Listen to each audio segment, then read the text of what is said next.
So we're gonna switch up the format of these reviews slash recaps because I really realized that I'm kind of just listing out the entire plot in these videos, and that's not very interesting to watch. So we're just gonna go through some of the main highlights that I thought were interesting slash important for the story, and then we're just gonna give some thoughts about the volume as a whole. So, according to my notes, now Fumi picks up two more slaves. These are some white tiger demi-humans. And apparently that race is formerly the leading race in Svelte, the demi-human country. So that's going to be interesting if slash when he goes there. In addition, we find out that Murder Perot is actually a silver-haired girl named, I'm going to screw up her name, Smine. It's choice pronunciation, but what else am I going to do? Essentially, we find out that she's actually from a destroyed world, and she was the vassal weapon holder of essentially what is a sewing kit. So she's that's why she's able to use threads as well as scissors and needles, which we find out that she can put needles in, on things and then teleport to those needles. So that's actually a very handy ability to have, if I don't say so myself. So look for her to be an important player going forward in the story. But because she's in the story now, it also leads to this sort of important plot point that there probably are going to be more characters from different worlds invading the Malremark world, mainly because we're introduced to, like, I think this is the fourth dimension that's being introduced into the story, if we count. Let's see, the Malremark world, Glass's world, this new destroyed world, the world that destroyed the destroyed world.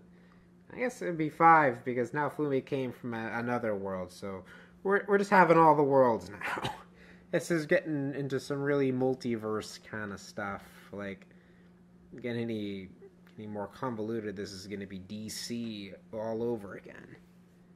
But I'm going to digress from that. Oh yeah, so Fowl, because he was in the Colosseum, he leveled up to level 34, I believe. But to get all the stat bonuses to, like, actually be as effective as they can be, Fowl and Sedina actually go to the castle in Malremark and reset their level back to level 1. So look out for them to be stronger than they initially were as time progresses. So while they're there, we also find out that Fowl and Atla, the two white tiger demi-humans, that's the word, they're actually related to Trash. They're like his sister's kids, but he didn't know that they were his kids, so he started an entire war over that, because that's basically the history of politics. Let's see. We also find out that he was actually from Fabry, and he was the 13th heir to the throne, and he's actually the staff hero. So we actually have been introduced to one of the 7-star heroes that seem to never show up ever or ever. Wink, wink. I wonder why they don't show up. But anyways, turns out that his sister was thought to be kidnapped by them, but she probably just went off there without telling anybody. So there was a big misunderstanding on that front. But Trash is just gonna have to deal. Let's see. So Motoyasu gets reintroduced back into the story. He ends up on suicide watch, mainly because all of his comrades just said goodbye after the whole spirit turtle incident. So he's not doing so well, but eventually his mind just decides to crack, and he turns all of his affection towards Philo, which is comical as you think it is. And for anybody who's read the web novel, it's only gonna get better from here, boys and girls. I don't think they're gonna touch on some choice content, but we might see if they do it. I don't think they will, though, because they want to make profit on this. Anyways, Motoyasu is now at the beck and call of Philo, and by extension Maofumi, because he's father. So that's interesting, and that's gonna make getting along with the other heroes easier for Naofumi. Let's see what else. So we find out that when other worlds destroy other worlds, the people that do the destroying actually get a lot of abilities out of it. So that like almost incentivizes world destruction in a sort of like dark and twisted way. So that's why there's going to be a lot of potential worlds invading the Mauermark world in the near future. Let's see, Rishia also finally gets stat boosts, finally, out of nowhere. She once she hit level 71, her stats went like this. Boom, through the roof. Let's see, Ren seems to have locked 2 curse series, which is never good.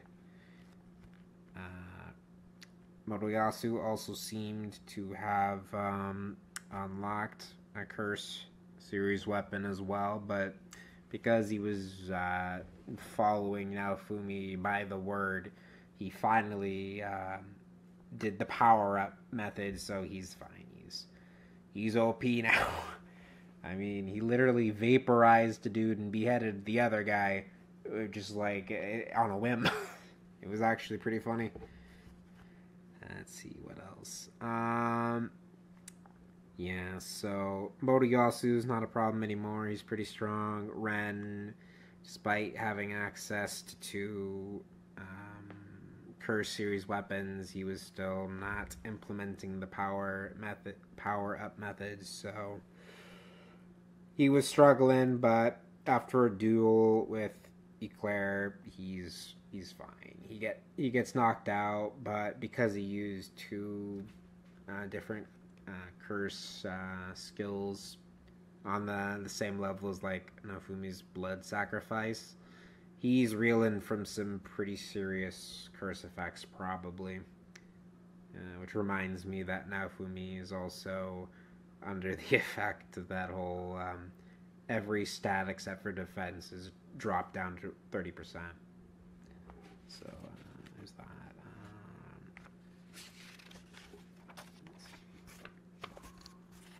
What else? Oh yeah, and then the final point is that Ren basically gets to stay in the village, and Motoyasu is just running off doing his own thing. He's just like, I'm gonna leave now, but I'm gonna help you out when you need it. And everyone's just like, what? And then he's gone. So that's fun. But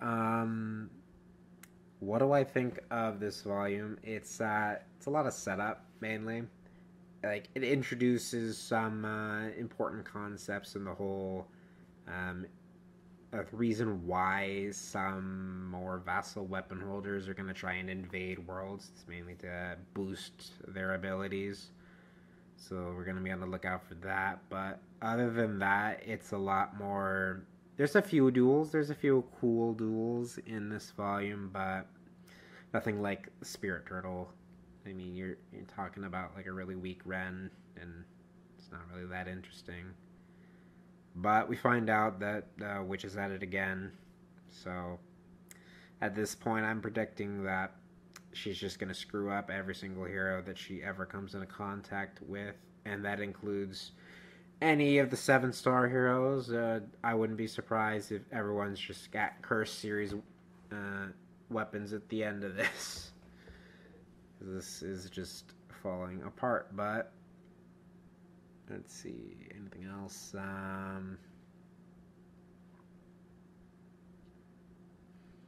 Yeah, you know.